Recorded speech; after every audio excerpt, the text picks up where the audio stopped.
पर कुमार जी एक बात बताओ, आपने कहा हर दिन का एक योग होता है, हर दिन का, तो ऐसे कई लोग हैं जो सेम डे पैदा होते हैं बट उनकी किस्मतें बिल्कुल अलग होती हैं।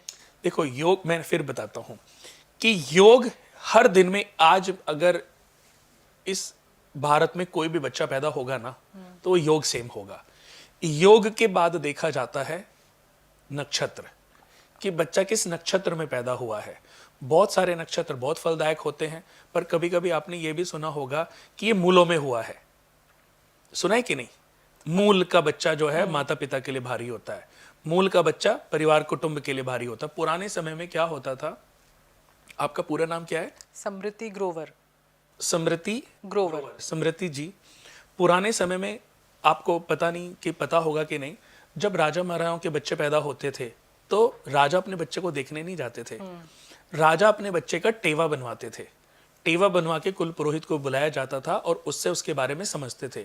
तब कुल पुरोहित बताते थे कि आप, ये जो बच्चा है, ये स्टार्स तो बहुत अच्छे हैं, कुंडली तो बहुत अच्छी है, लेकिन ये मूलों में पैदा हुआ है। तो इसके जब तक मूल शांत ना हो, आप उस बच्चे की शक्ल ना देखें, आप उसको ना देखें, नहीं तो वो आपके लिए भी अनर्थकारी साबित होगा और इस राज्य के लिए भी कल को कोई बड़ी विपत्ति आ सकती है। इसलिए इसको जब तक इसके मूल शांत हो, इसको ननिहाल भेज दिया जाए। या तो ननिहाल भेजते थे या आश्रम में भेज देते थे, राज्य से बाहर उसको भेज देते थे। और जब वो मूल उतरते थे, यानी कि आज जो नक्षत्र है, जैसे रेवती, अश्लेषा, ये जो नक्षत्र हैं, ये बुध के नक्षत्र हैं। केतु के अश्वनी, मघा और जो मूल है वो केतु का नक्षत्र है।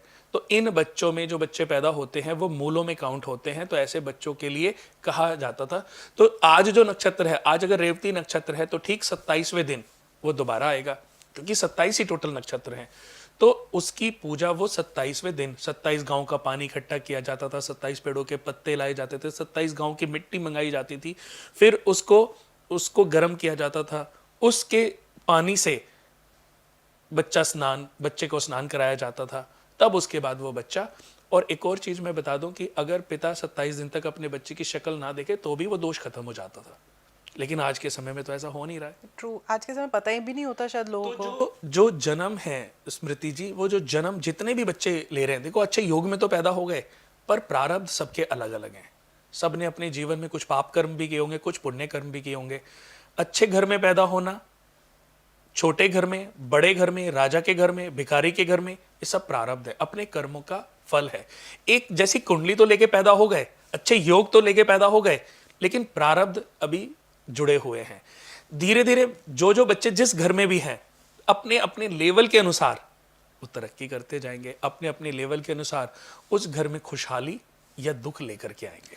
तो अगर आपको ऐसी और इंटरेस्टिंग क्लिप्स देखनी है तो मेरे क्लिप्स चैनल को सब्सक्राइब करना मत भूलना। समृति ग्रोवर क्लिप्स चैनल का नाम है।